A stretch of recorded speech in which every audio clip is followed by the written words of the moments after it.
Oh, attention, grenade, grenade! Eric, il est temps d'y aller, fiston. Eric! Une seconde, mon pote. Quoi? Qu'est-ce que tu fais? Tu devrais déjà être habillé. C'est le Memorial Day. Eric, tu sais à quel point c'est important. La seule raison pour laquelle c'est spécial, c'est parce qu'on n'a pas école et que je peux jouer toute la journée. Bon, moi je continue. Eric! Non mais ça suffit là.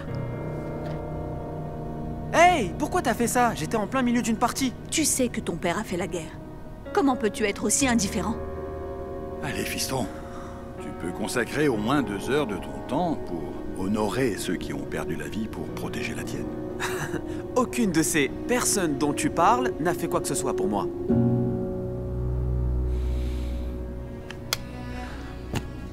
Ça va, je vais aller me changer. Et voilà. Bon, on y est. Est-ce que ça va aller? C'est bon, ça ira. D'accord. Où est Eric?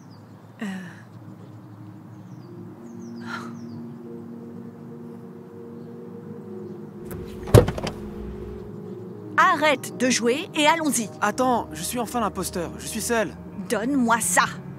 C'est quoi ton problème? J'étais sur le point de tuer quelqu'un. Tu pourras jouer plus tard. Eric, on doit y aller maintenant.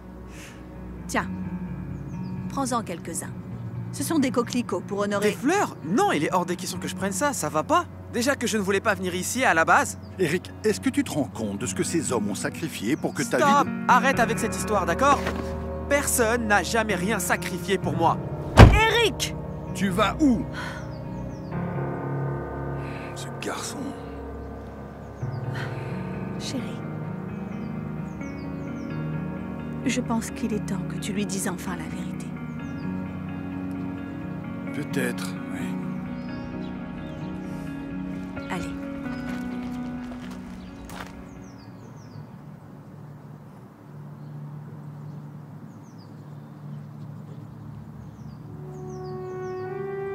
C'était lequel, rappelle-moi?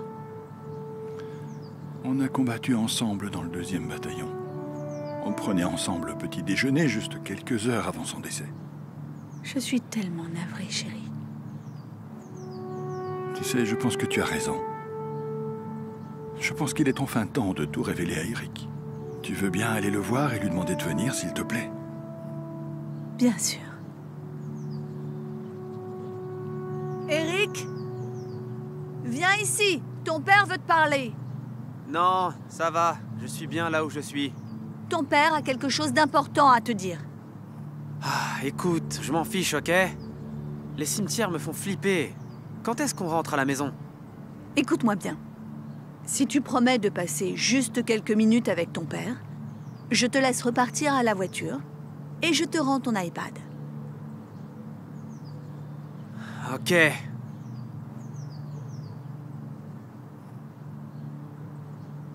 Il n'y a pas un jour qui passe sans que je pense à toi, mon pote.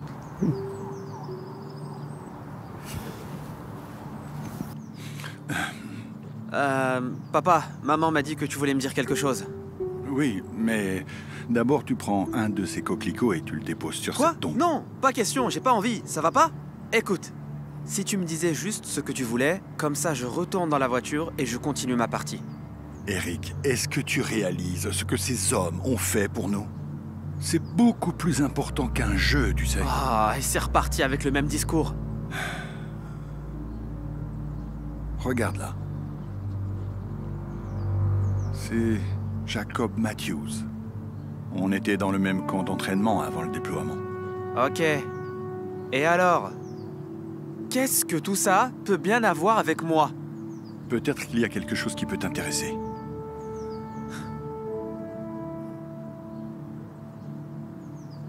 Jette un coup d'œil sur celle-là.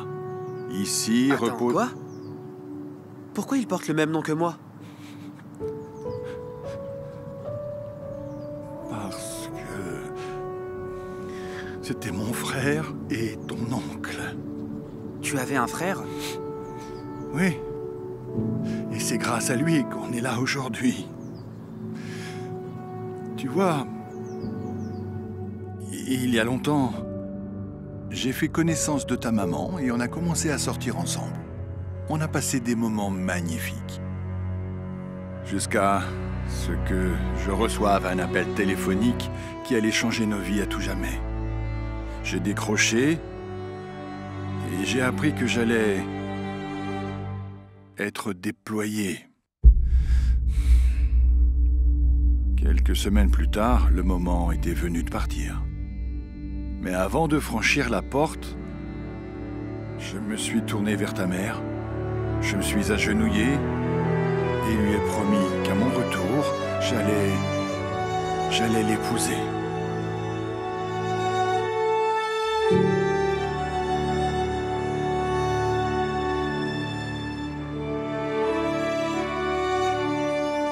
Je faisais partie des premières troupes à arriver.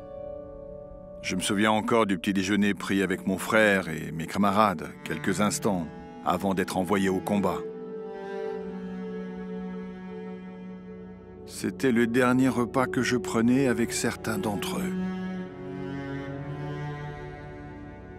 Quand on a engagé le combat, les choses se sont mal passées. On était en sous-nombre et on avait perdu quelques-uns de nos hommes. Et c'est alors que c'est arrivé. Le camp ennemi avait lancé une grenade qui a atterri à quelques mètres de nous. Il était trop tard pour s'enfuir. On a pensé qu'on n'allait plus jamais revoir nos proches. C'est là que mon frère a plongé au-dessus de la grenade. Il a sacrifié sa propre vie pour que nous puissions vivre.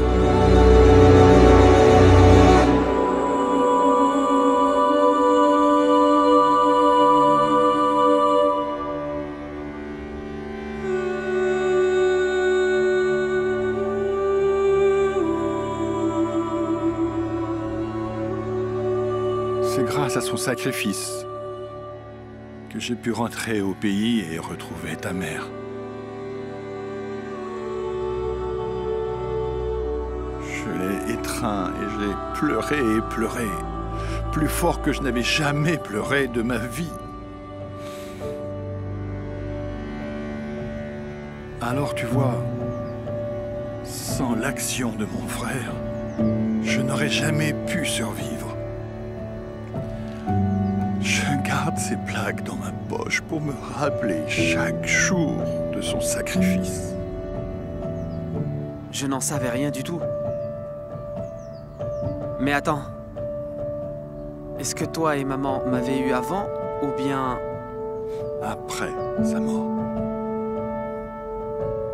Waouh. Alors, sans lui, je ne serais jamais là? C'est pourquoi on t'a nommé Eric, pour honorer sa mémoire. Pourquoi tu m'en as jamais parlé? C'est juste que j'attendais le bon moment. Tu vois bien que ce n'est pas facile pour moi d'en parler. Il avait l'air d'être un type bien. Je n'arrive pas à croire tout ce qu'il a fait pour nous. Tu comprends maintenant pourquoi ce jour est si important. Tu sais quoi, tu avais raison. C'est vrai, je n'aurais jamais dû dire que le Memorial Day était juste un jour férié à passer à jouer à des jeux vidéo. Je sais maintenant que c'est un jour pour honorer ceux qui se sacrifient pour nous. Des hommes comme oncle Eric. Ça me fait plaisir de t'entendre dire ça, fiston. Chérie, je suis très fière de toi. Et maintenant, comme je te l'ai promis, voilà ton iPad. Tu peux aller dans la voiture et jouer. Sérieux? Tu sais quoi, maman? Je préfère rester. Alors là, tu me surprends. Ah ouais. Et papa? Est-ce que je peux prendre quelques-uns de ces coquelicots, s'il te plaît? Bien sûr. Merci. Merci, oncle Eric. Et tous les soldats, où que vous soyez, pour votre sacrifice.